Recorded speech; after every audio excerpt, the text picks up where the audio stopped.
For a roommate, so like many people, he posted an ad on the website Craigslist to find someone willing to share the rent on his one-bedroom Manhattan apartment. He thought he'd found a match when a guy named Don, who seemed to get along with his cats, pay the rent on time, began sharing his apartment. But something wasn't right. Don would leave for long periods of time without letting Brian know. And then after 4 months, Brian came home to find Don's room, and just Don's room, ransacked. And Don was nowhere to be found. Shortly after that, Brian learned Don had been stealing and recording Brian's personal information, and eventually that Don had actually been profiled on America's Most Wanted. Joining us now is Brian Boucher, who recounts this bizarre roommate experience in this week's New York Magazine. Brian, thanks a lot for coming on the program. We appreciate it. Thanks for having me. Let's take it from the beginning. So you interview this guy, and you think what? He seemed like a regular guy. The conversation was relaxed, nobody jumping in when there was a silence for a couple of minutes. Better than other people you'd interviewed, right? I mean, he was the best match of the people you met?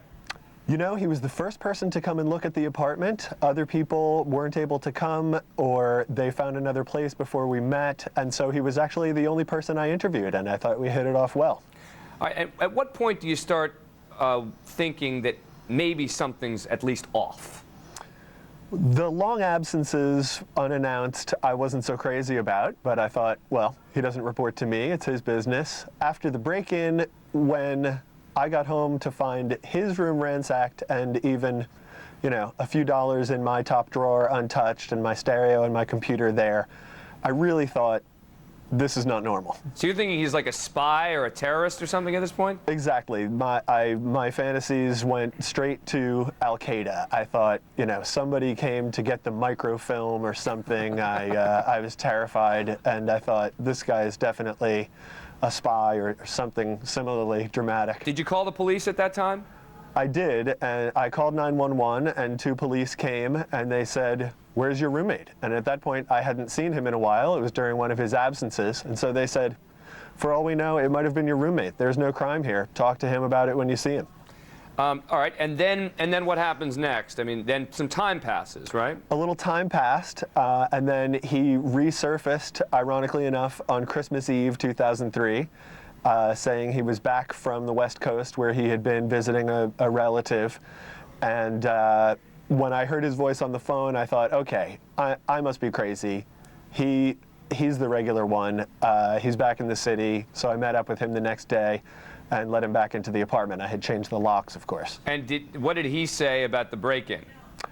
He had a few theories. He thought it was, well, he had one theory, sorry. He thought it was our next-door neighbor who was uncommonly interested in my lodger. The 2 of them got acquainted, and my neighbor had a key because he would feed my cats when I went away. So he hoodwinked me into thinking that it was the neighbor. So how did you then realize that he was taking down all of your personal information, taking notes about the names of your friends, etc.? That happened a few months later when he disappeared again in June, and it was only after rent day had come and gone, 2 more weeks passed, and I thought, okay, this guy's not coming back. And I went into the room and packed up his things, and hidden in the bed, found a manila file folder and looked in and immediately saw the files that he had been keeping on me. And what was in those files? It started with pre-approved credit card offers that I had gotten in the mail that I had torn up and thrown in the trash, which he had fished out of the trash and kept on file. And then on a loose leaf sheet of paper, there was all my current credit card information. He had my social security number, the name and address of my employer, copied from a pay stub, my mother's maiden name, the date that my parents had been married, which I couldn't have told you off the top of my head. Wow. And at that point, you're scared, right? Very scared indeed. Yes, it was terrifying. But and I felt like an idiot. I felt like I brought this guy in to help me save a few dollars, and who knows what I might have lost in the process.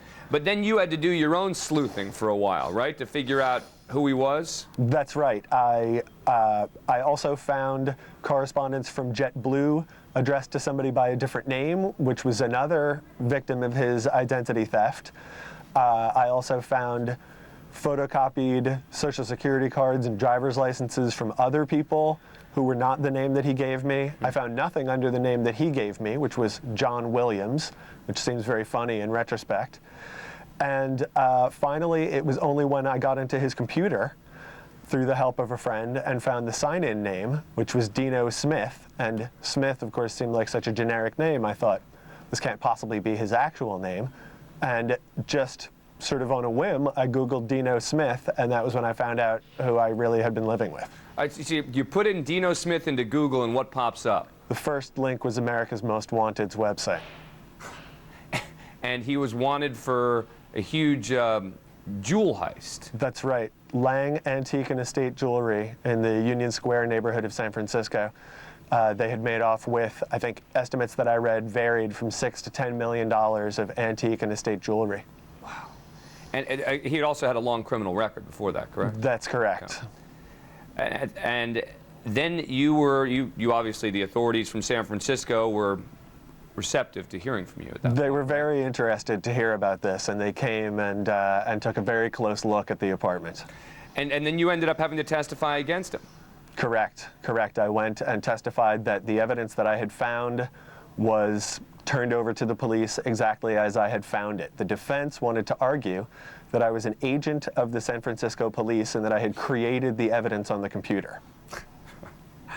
Yeah, we deal with that stuff every day on this program, all sorts of arguments like that in terms of the defense. All right, so now did you find a new roommate? I did. In fact, I found some terrific new roommates. Did you do a background check? I did not do a background check or a credit check. I trusted my instincts again. I know, call me crazy. You went back to the same place, to Craigslist? I went back to Craigslist. Craigslist is not the problem.